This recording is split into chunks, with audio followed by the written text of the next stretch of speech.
ఒక రోజున ఒక దైవజనుడు సేవ చేస్తూ, సేవలో చాలా ప్రయాసపడుతూ నలిగిపోతూ ఒకరోజు ప్రార్థనలో కూర్చొని, ప్రభా, ఈ పరీక్షలు ఎంతగా నేను నలిగిపోతున్నానయ్యా, నా వల్ల కావటం లేదు ప్రభా అని చాలా కన్నీళ్లు పెట్టుకొని ప్రార్థన చేసుకొని, అలా ప్రార్థనలో అలా ఒక మైకంగా అలా వచ్చేస్తే అలా మౌనంగా ఉన్నాడంటండి. అప్పుడు ఒక దర్శనం కనబడతా ఉందంట. ఒక సముద్ర తీరమున ఆ ఇసుకలో అడుగులు వెళతా ఉన్నాయంట. 4 అడుగులు కనబడతా ఉన్నాయి. 4 అడుగులు అంటే అప్పుడు ఎంతమంది నడుస్తున్నట్టు?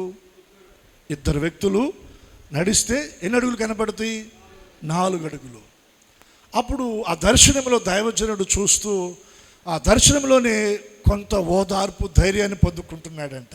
ప్రభా, ఈ సేవలో నేను ఇంత నలిగిపోతున్నా, నేను ఇంత ప్రయాసపడుతూ నేనేదో నలిగిపోతున్నాను అనుకుంటున్నాను, కానీ నీవు నన్ను విడిచిపెట్టలేదు, నాతో కూడా నీవు ఉన్నావు, నా అడుగుల్లో నీవు కూడా అడుగులు వేస్తున్నావు, నాతో నీవు ఉన్నావు, నీతో నేను నడుస్తున్నాను, మనమిద్దరము కలిసి వెళుతున్నాం, ఇంకెంతకంటే నాకు కావలసిన భాగ్యం ఏముంది అని ఆ దర్శనంలోనే సంతోషిస్తున్నాడంట.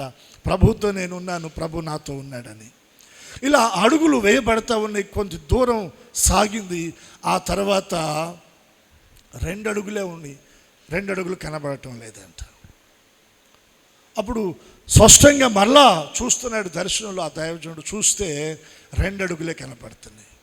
వెంటనే ఆ దర్శనంలో గుండెలు బాదుకొని ఏడుస్తున్నాడంట. ప్రభా, నేనే నడుస్తున్నానా? నా అడుగులే కనబడతా ఉన్నాయి, నువ్వు నాతో లేవా?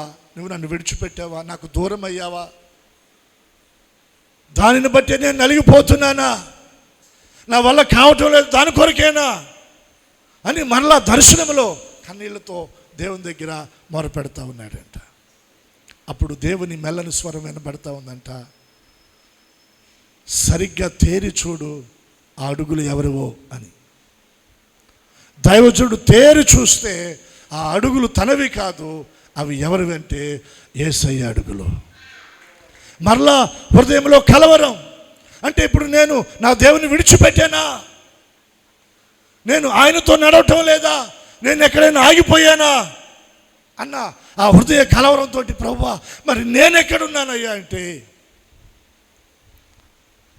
అప్పుడు యేసయ్య అంటున్నాడంట, నువ్వు పరీక్షల్లో నలిగిపోయి ప్రయాసపడి అలసిపోయావు కదా, అందుకని నేను నిన్ను నా కౌగిల్లోనికి తీసుకొని ఎత్తుకొని నా భుజాల మీద నేను నిన్ను మోస్తూ నేను నడుస్తున్నాను అన్నాడంట.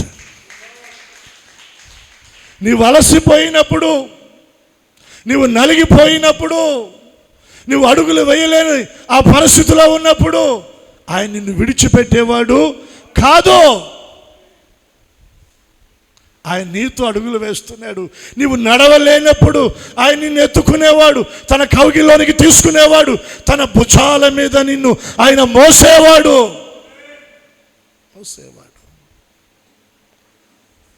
తన వాహనం మీద ఎక్కించుకున్నాడు. కారణం, అతడు నడవలేని పరిస్థితుల్లో ఉన్నాడు. నీవు నడవలేనప్పుడు, నీవు అడుగులు వేయలేనప్పుడు, నీ నడక సాగినప్పుడు ఆయన నిన్ను ఎత్తుకునేవాడు.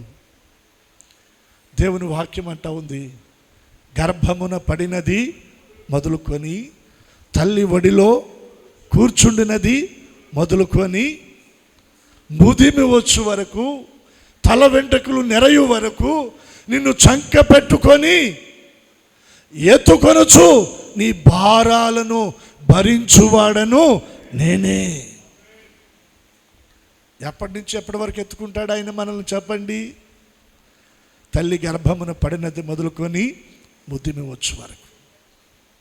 ఆ దైవజనుడు ఆ దర్శనాన్ని బట్టి ప్రభువుని ఎంతో స్తుతించి ఆనందించి బలాన్ని పొందాడు. దేవుని పనిలో, పరీక్షలో ఇంకా మరింతగా బలపరచబడి ముందుకు కొనసాగించబడ్డాడు. ఈరోజు నేను చెప్తున్నాను, నువ్వు నడవలేని పరిస్థితుల్లో ఉన్నావా? అడుగులు వేయలేకపోతున్నావా? ఆయన తన వాహనం మీద నిన్ను ఎక్కించుకుంటాడు. ఆయన నిన్ను మోస్తూ వెళ్తాడు. చప్పట్లు కొట్టి దేవుని నామాన్ని కనపరుద్దాం.